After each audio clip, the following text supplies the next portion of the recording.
is it? So please ask your questions. Today, as a special gift, we present the mascot of Beijing Winter Olympics to you.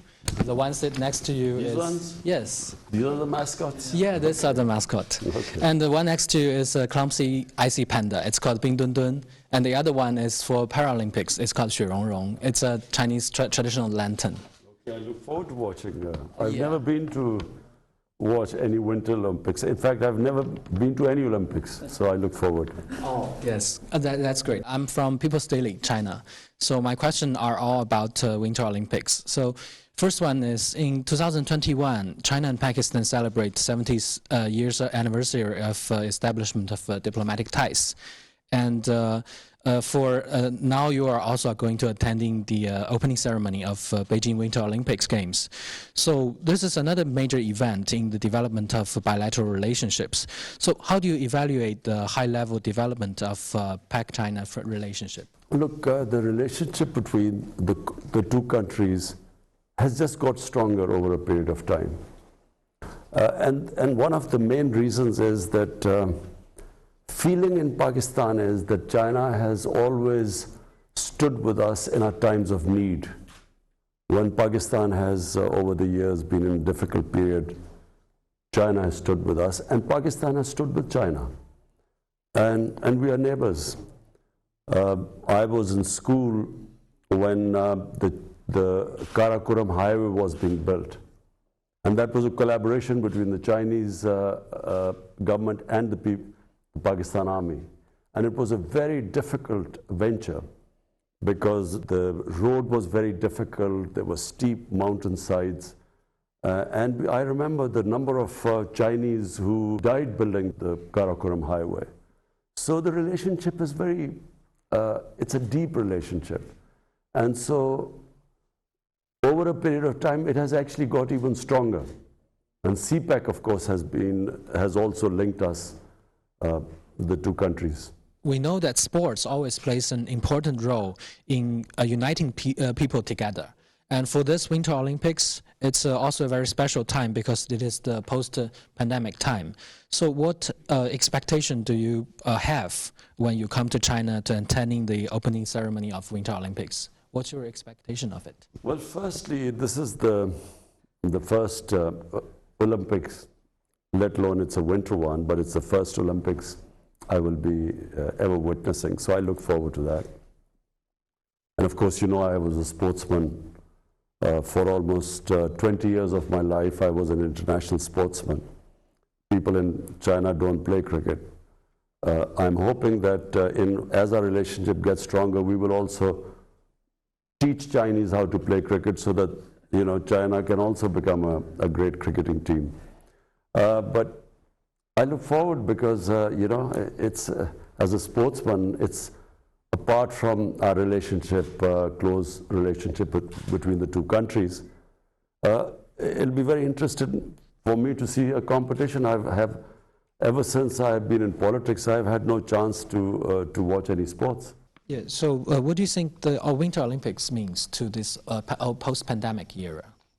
I think it's a very, you know, pandemic has devastated apart from anything else. It's sporting events all over the world have been affected by the pandemic. So in this context, I think it's a for China to have gone through with the Winter Olympics, I think it's very admirable. Assalamu alaikum Janab Wazir Azam Sahib. मैं हूँ Xinhua news agency की Urdu service की जोशु ख्वा। जैसा कि आपको इल्म है कि गिलगित बल्तिस्तान से ताल्लुक़ रखने वाले एथलीट मोहम्मद करीम वो बीजिंग 2022 सरमाई ओलंपिक्स में पाकिस्तान की नुमाइंदगी करेंगे। हम इन मुकाबलों में पाकिस्तानी खिलाड़ी की शिरकत का बहुत खैर मकदम करते हैं। आपका शुमार दुनिया के बेहतरीन खिलाड़ियों में से एक है। मैं पूछना चाहती हूँ कि मुस्तकबिल में आपकी हुकूमत पाकिस्तान और चीन के दरमियान खेलों के ताउन को फ़रोग़ देने में क्या इक़दामात करेगी? अब देखिए, सबसे पहले तो जो गिलगित बल्तिस्तान का इलाका है और कई पख्तूनख्वा के भी इलाके ऐसे हैं कि वहाँ स्कीइंग के लिए, और स्कीइंग मेन चीज़ है विंटर ओलंपिक्स की, तो स्कीइंग के लिए बेहतरीन जगह हैं। लेकिन अभी तक पाकिस्तान में हमने कभी सही माने में स्कीइंग के ऊपर तवज्जो नहीं दी।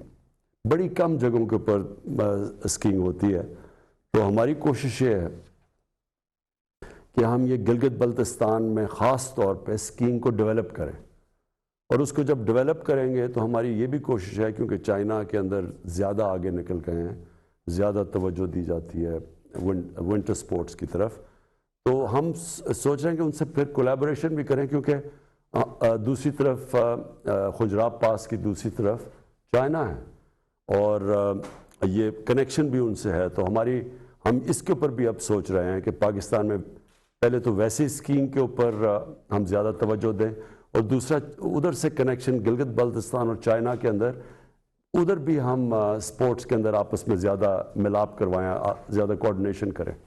Thank you, Your Excellency. It's Brody Jiang Chao with Xinhua News Agency. So my question is that you praised China's development model on many occasions. And we know that China has developed a whole process, people's democracy, and committed to a people-centered approach. However, the United States and the Western countries try to impose their democratic model to other countries. So my question is that how do you think of China's whole process, people's democracy? Thank you. The most impressive thing about China, which is accepted by the entire world now, is that the number, almost 700 million people in China have been taken out of poverty in the last 35, 40 years. It's never happened in human history before.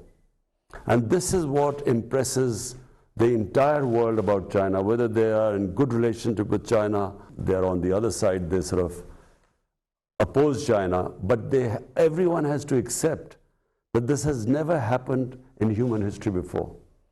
And so if you ask me what impresses me most about China, it is this fact. Because my main objective is somehow to raise people out of poverty in Pakistan. And so, when I went to China, I specifically wanted to know the steps taken for alleviating poverty there. And so the reason why I think that the Chinese model of development is what we want to emulate is because, it was an inclusive growth in China. When China grew, the whole population grew with China. It wasn't, unfortunately, like in a lot of the rest of the world, where the rich get richer and the poor, in fact, get poorer. The gap between the rich and poor gets wider. In fact, in pandemic, we discovered that the poor people got poorer and the super rich got even richer. And so China is a model for all those countries who want to have inclusive growth. Sir, मेरा ताल्लुक़ FM 98 दोस्ती channel से है। जैसे कि हम जानते हैं, आप हमेशा खेलों और वर्जिश के ज़रिए सेहतमंद तर्ज़ ज़िंदगी बरकरार रखते हैं। इस हवाले से आप चीनी अवाम को क्या मशवरा देना चाहेंगे? चाइना के अंदर ये जो हमने देखा है कि एक तब्दीली आई है चाइना में, एक तो लोगों को गुर्बत से निकाला उन्होंने, लेकिन स्पोर्ट्स के अंदर चाइना कभी भी इतना आगे नहीं था दुनिया में जितना अब पिछली 2-3 ओलंपिक्स में चाइना की परफॉर्मेंस बहुत इम्प्रेसिव रही है। तो इससे वाज़ेह होता है कि वहाँ बड़ी तवज्जो दी जा रही है अब स्पोर्ट्स की तरफ और फिटनेस की तरफ। दूसरा मेरा सवाल ये है कि हुकूमत पाकिस्तान मुल्क की तरक्याती हिकमत अमली को जियो पॉलिटिक्स से जियो इकनॉमिक की तरफ मुंतकिल कर रही है। पाकिस्तान की तरक्की के लिए चीन पाकिस्तान स्ट्रेटेजिक और इक़्तिसादी ताउन से आपकी क्या तवक्कुआत वाबस्ता हैं? देखिए, चाइना ने गुर्बत कम कैसे की? चाइना ने गुर्बत ऐसे कम की कि उन्होंने अपनी इकॉनमी को ग्रो किया। जो ग्रोथ रेट जैसी जैसी उनकी बढ़ी, तो उन्होंने उस ग्रोथ रेट से लोगों को गुर्बत से निकाला। अगर आपने गुर्बत से लोगों को निकालना है, तो जब तक आपकी इकॉनमी ग्रो नहीं करेगी, वेल्थ क्रिएशन नहीं होगी तो आपके पास किधर से पैसा आएगा नीचे से लोगों को ऊपर उठाने के लिए। तो चाइना ने यही किया कि उन्होंने अपनी इकोनॉमी के ऊपर तवज्जो दी, लेकिन ग्रोथ को फिर जब उनकी दौलत बढ़ी तो उन्होंने ये नहीं किया कि वो थोड़े से लोगों के पास पैसा चला गया फिर उन्होंने वो नीचे दिया। तो हमारी भी यही कोशिश है कि जब हम जियो इकोनॉमिक्स की बात करते हैं तो हमारा मकसद ही ये है कि अब जोर हमने देना है अपनी इकोनॉमी को बढ़ाने के लिए। और जैसे जैसे यानी इसका ये नहीं मतलब कि सिक्योरिटी के ऊपर हम तवज्जो नहीं दे रहे, लेकिन हम ख़ास तवज्जो जो हमने बदकिस्मती से पहले नहीं दी अपनी इकोनॉमी के ऊपर तवज्जो, हमारी अब ख़ास कोशिश है इकोनॉमी पे हम जोर लगा रहे हैं ताकि जैसे जैसे मुल्क के अंदर हमारी दौलत में इजाफा होगा हम फिर अपने लोगों को गुर्बत से निकालें। I'm Shi Puhao from Economic Daily, and my first question is, now as the new phase of CPEC development focuses on encouraging business and benefiting local people, what is your government going to do to facilitate it? What do you expect for the sustainable development of CPEC, and any expectation for more cooperation on renewable and clean energy? Thank you. You see, the first phase of CPEC was basically connectivity and power generation. Now the CPEC has moved into the next stages where it's about relocation of industry. We want to develop our industrial zones, our special economic zones. Then we want, especially in agriculture, we want help there to improve our productivity. Because in China, the productivity is much higher in agriculture and livestock yields compared to Pakistan. So we want help there too.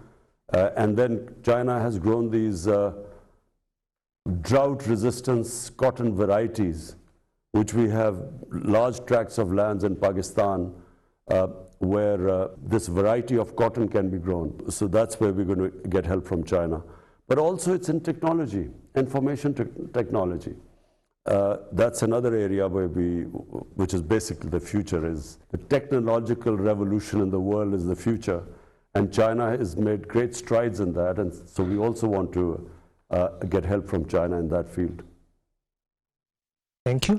And my second question is, now some Western countries keep telling lies on so-called Xinjiang issues, but actually many Pakistani people, scholars, journalists, including Ambassador to China, His Excellency Moin Haq, has visited Xinjiang for many times. They saw the place with their own eyes and talked a lot about it. Have you heard of them talking about Xinjiang? And what do you think of lies told by those Western countries? There is a lot of criticism about the treatment of Uyghurs by China in the West. But our ambassador went there, Moinul Haq, who's our ambassador in China. We asked him and he went there and he sent us information that this is actually not true on the ground. But what we in Pakistan find it very difficult to swallow is that while they talk about Uyghurs, they do not talk much in the West about Kashmir.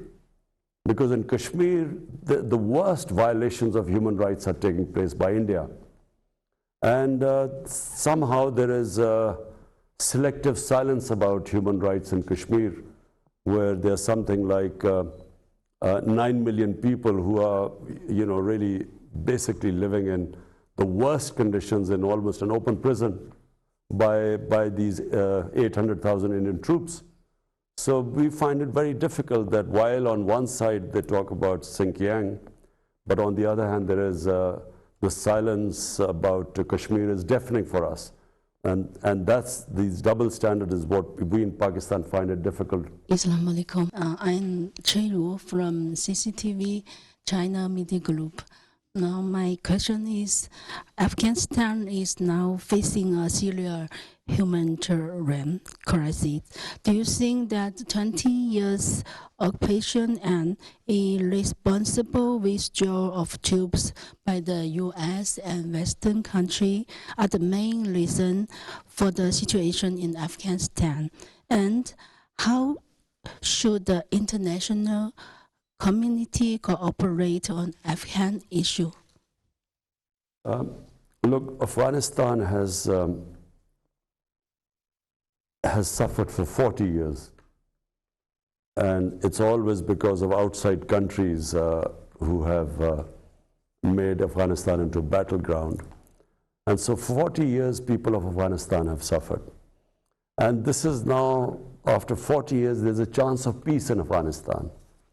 Because actually there is no fighting going on in Afghanistan, and this is, after 4 decades.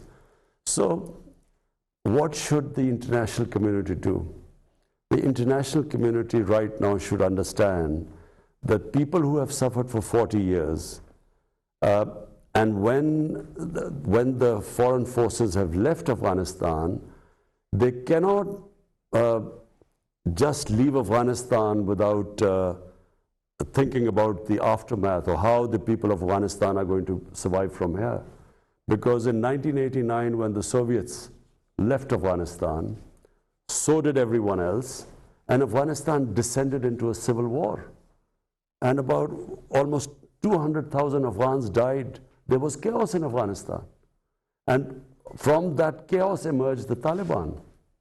And now, after 20 years, if everyone abandons Afghanistan, the situation, number one, the people of Afghanistan, and I'm talking about almost 40 million people of Afghanistan, they are going to, you could see the worst humanitarian crisis there. But on top of it, if there is chaos in Afghanistan, then it's possible that the same conditions are created which were created 20 years ago when the US invaded Afghanistan. Same thing could happen again if there is chaos. So what should happen is that the international community should just think of the 40 million Afghan human beings there. Whether they like the Taliban government or not should be secondary. The welfare of the people of Afghanistan should be the foremost, and they are facing one of the worst humanitarian crises right now. And they really need help as soon as possible. My next question is, in a few days, the Chinese Lunar New Year will come. What are your wishes for the Chinese Lunar New Year? And what are your expectations for Pakistan-China cooperation in 2022? Well, first of all, let me congratulate the people of China for the Lunar New Chinese Year. So I congratulate everyone. My expectations are that we have a relationship with China which is mutually beneficial for both countries, and we hope that in this relationship, because we are looking to raise Pakistan's economy and the well-being and raising people out of poverty, so we hope that we will, we are already learning from the Chinese experience. But there's one thing I forgot to say, which we want to learn from China, is how they have built their mega cities. You see, China has these huge cities now, and the way they have dealt with the problems that come of having mega cities. And I'm talking about air pollution, I'm talking about the waste disposal. It's a science to manage a huge city. So unfortunately, our cities are growing at a very fast rate. Pakistan is urbanizing at one of the fastest rates. So we also hope to learn from the Chinese experience how they have coped with their urban development. Your Excellency, Mr. Prime Minister, as Cui said, our Chinese Lunar New Year of Tiger is coming soon. So we hope you can also express your best wishes to our Chinese audience. मैं China की आवाम को China का जो lunar new year है, मैं सारी कौम को पाकिस्तानियों की तरफ से मुबारक देता हूँ. शुक्रिया. शुक्रिया. Okay ji, thank you. वज़ीर आज़म इमरान खान चीनी सहाफ़ियों के सवालों के जवाब दे रहे थे। उनसे जब दरियाफ़्त किया गया कि क्या शिनजांग में उइघुर मुसलमानों के साथ ज़्यादती हो रही है, तो उन्होंने बताया कि मैंने ख़ुद पाकिस्तान के सफ़ीर की ये ड्यूटी लगाई थी कि वो वहाँ जाकर हमें रिपोर्ट करें, और उन्होंने बताया कि ऐसा कुछ नहीं हो रहा। वेस्टर्न मीडिया जो है कश्मीरी मुसलमानों के ऊपर होने वाले मज़ालिम का जिक्र नहीं करता।